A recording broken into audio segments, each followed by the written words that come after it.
A New Zealander has described the terrifying moments he was caught in his car just a block from where the massacre in Barcelona took place. Peter Marriott was driving on a road parallel to Los Ramblas when all hell broke loose. He said people poured out of the popular tourist precinct in what he described as sheer chaos. "It's just gone crazy over here. It's absolute chaos. I didn't expect this here." Police said 13 people were killed and more than 50 wounded in the terror attack, in which a white van sped down the pedestrian zone and swerved from side to side as it plowed into tourists and residents.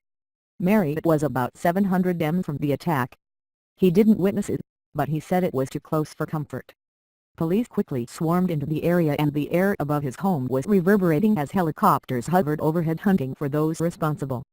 He said the ordeal had left him shaken to the core. "It's pretty rough, to be honest."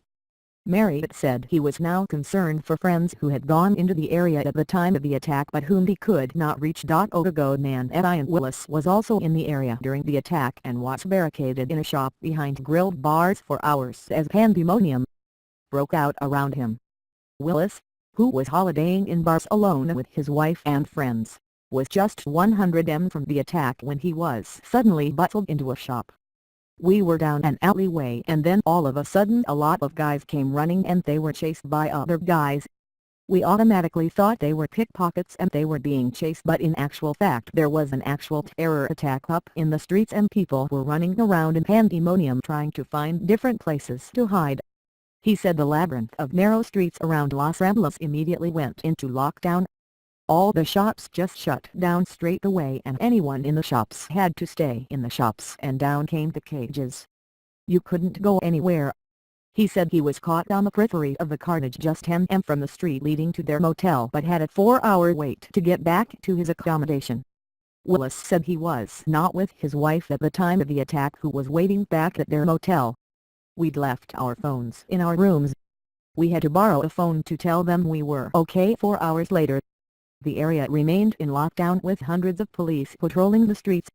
He said the attack had taken an obvious toll on the community with everyone on knife edge and children crying in fear. Mike Brent from Palmerston North had been at the exact spot where people were killed an hour before it happened.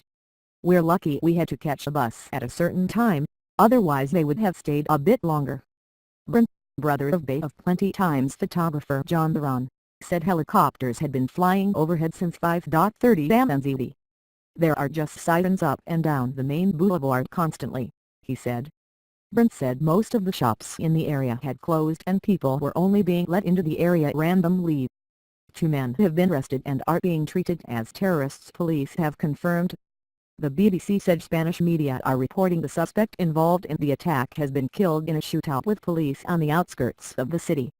State-owned broadcaster RTVE reported that investigators think 2 vans were used, one for the attack and a second as a getaway vehicle. Los Ramblas, the street of stalls and shops that cuts through the center of Barcelona, is one of the city's top tourist destinations. Thanks for watching. Please subscribe my STC News channel. Goodbye and see you again.